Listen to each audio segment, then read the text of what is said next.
She was eating fish and chips when the news broke and thought, that's my brother. What kind of monster grows up behind closed doors, masked by normalcy, and who sees the signs before the world does? His estranged sister did. She still remembers that exact moment on BBC News when they said a man from Bradford was arrested and body parts were found. She instinctively made that noise, the sharp TSS through her teeth, and thought, that's him. That's my brother. You won't believe what she revealed next, but stick around because this secret sets the entire case on fire. He carried knives in his school bag. He tortured birds for sport. He told psychiatrists he wanted to be a killer. To the public, Stephen Griffiths was a quiet criminology student. To those who knew him young, he was something else entirely. Born on Christmas Eve, 1969, the darkness showed early. By his teens, he was already carrying weapons and harming animals. At 18, he slashed a store manager's face during a robbery. 3 years in youth custody followed. But that wasn't the end, it was the beginning. Inside, he admitted his fantasies out loud. He didn't just think about killing, he planned it. By the 90s, he'd threatened a woman with a knife. Psychiatrists labeled him a sadistic schizoid psychopath. Still, he walked free. He enrolled at Bradford University under a new identity, Ven Pariah. On paper, he was researching homicide.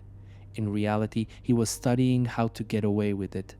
His thesis wasn't academic, it was a rehearsal. Stephen wasn't watching from the outside. He was preparing to step inside the story and become the monster himself. He wasn't always known as the Crossbow Cannibal, but the signs were there long before the killings. Stephen Griffiths was born on December 24th, 1969 in Dewsbury. His childhood was unstable. His parents split when he was 13 and home life fractured. Even as a boy, something was off. He skinned birds alive, not out of curiosity, but because he liked it. At 17, he was arrested after slashing a store manager's face during a shoplifting attempt. He was sent away for 3 years. Inside youth custody, he told a probation officer he fantasized about being a serial killer. That wasn't a metaphor, it was a confession. By the early 90s, he'd held a knife to a woman's throat. A psychiatric evaluation called him a sadistic schizoid psychopath, but instead of locking him up forever, the system let him back out. He put on a different mask, student, academic, quiet observer. But behind that mask, the boy who hunted birds had grown into something far more dangerous. He had notebooks, not diaries. These were private blueprints, pages filled with his sinister methods in clinical, calm handwriting. Stephen Griffiths didn't scribble about emotions, he logged murder like a project. By the time he was pursuing his PhD at Bradford University, these notebooks held the chilling truth. He wasn't studying murders, he was planning one. Inside those pages, sketches of torture, mentions of bloodbath artistry, and lines about how to avoid detection. He studied serial killers' crime scenes and scribbled obsessive comparisons to Peter Sutcliffe, the Yorkshire Ripper. Every entry was a rehearsal. Detective insight. These notes didn't belong in academia. They belonged in a killer's playbook, and they were discovered after his arrest. The gap between criminal fantasy and brutal reality was paper thin, and by morning it was gone. She hadn't spoken to him in years. Not really. Not since the strange late night calls, the disturbing things he'd say. But when Stephen Griffiths' name flashed across the news, arrested for murder in Bradford, his sister froze. She didn't scream. She didn't faint. She just said, I knew it. In the new documentary, she finally tells her side. The memories, the fear, the quiet guilt that followed her for more than a decade. She remembers him saying, years before the murders, if I can't be famous, I'll be infamous. She thought it was just talk, empty words from a disturbed brother. But now those words echo like a prophecy. What haunts her isn't that she missed the signs, it's that she saw them and still hoped she was wrong. When police showed up at his flat in Bradford, for the first time she understood the prophecy had come true. The sister saw reports: crossbow used, body parts found. It wasn't a headline anymore, it was her brother. In the documentary, she recalls the precise moment she heard the phrase, whole life sentence. That's when it clicked he wasn't twisted talk, he was stone cold reality.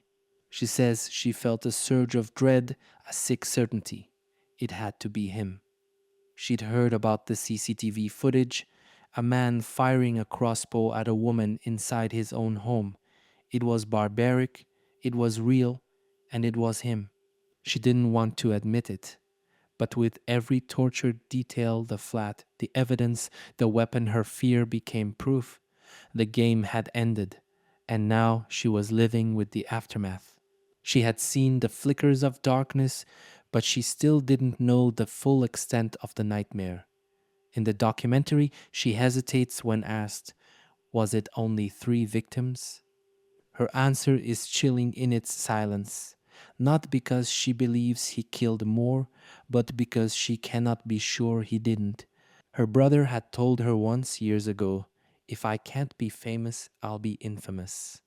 She assumed it was twisted bravado, but now she wonders whether there were other bodies, other secrets hidden before police arrived. She describes sleepless nights spent scanning news archives, searching for missing women, scouring Bradford's red light district for clues. Every unexplained disappearance became a possible link. Detective insight.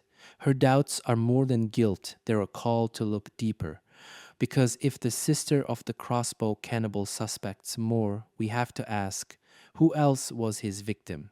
In court on the 21st of December 2010, Stephen Sean Griffiths stood before the judge and said nothing except, I am the Crossbow Cannibal. The room went silent. He was convicted of murdering 3 women and handed a whole life order, no chance of release, no parole ever. But the nightmare didn't end there. Once behind bars at Wakefield Prison, he tried to end his own life multiple times. In 2011, he launched a 120-day hunger strike, refusing food while isolating himself, refusing all contact. It was as if he wanted people to see, even then, that he existed, but only on his own compromised terms. His sister, watching all of this unfold, felt that echo again. She didn't rejoice in his suffering. Instead, she told the documentary cameras, he wants the spotlight still, so he starves. Even from inside, he's performing. To the detective's eye, his actions weren't despair. They were strategy, controlling even the end of control. He remained a man who wanted attention, a man who sought power even when nobody would ever give it to him again. And his sister. She's left living with questions about whether he'll ever stop seeking that infamy and what that hunger for attention cost all of them. Despite a history that screamed danger, Stephen Griffiths kept slipping away from the system's grasp. He'd been in trouble since his teens' youth custody, knife crimes, psychiatric labels. Psychiatrists had warned of his sadistic, schizoid psychopath tendencies. Yet when he reached adulthood, he was never locked up long enough. By the time he arrived at Bradford University using the alias Ven Pariah, he'd already built a violent resume. But beyond probation, no enforced treatment, no long-term containment. The NHS and police treated him as isolated incidents, not a ticking bomb. Detective note: it's no surprise his sister felt betrayed by the system. In the documentary, she asks, how many flags does one man need before someone stops him? Every red flag she'd seen in family knife threats, animal cruelty, his own chilling words remained unchecked in public life, and that silence allowed him to evolve from troubled student to a real-life monster. This isn't just a failure in Bradford, it's a warning. Broken systems don't stop broken people. Her last words in the documentary hit like a punch to the gut. She whispers, "If I ever knew the whole truth, I don't think I'd survive it." No courtroom verdict, no psychologist's report. Just a sister who lived through it and still can't shake the echoes of what was buried inside her brother. So here's the question for you. Watching this now, are killers born or made? Was Stephen Griffiths a monster waiting to be unleashed, shaped by neglect, obsession, and systemic failure? Or was he born twisted, and every choice he made afterward only amplified what was already there? Drop your thoughts in the comments. If you saw warning signs in someone you loved, would you speak up? Or would you hope, like his sister did, that this time it's just words? Thanks for watching. If you want more detective-style breakdowns with real family voices and untold layers, hit subscribe and we'll go there together.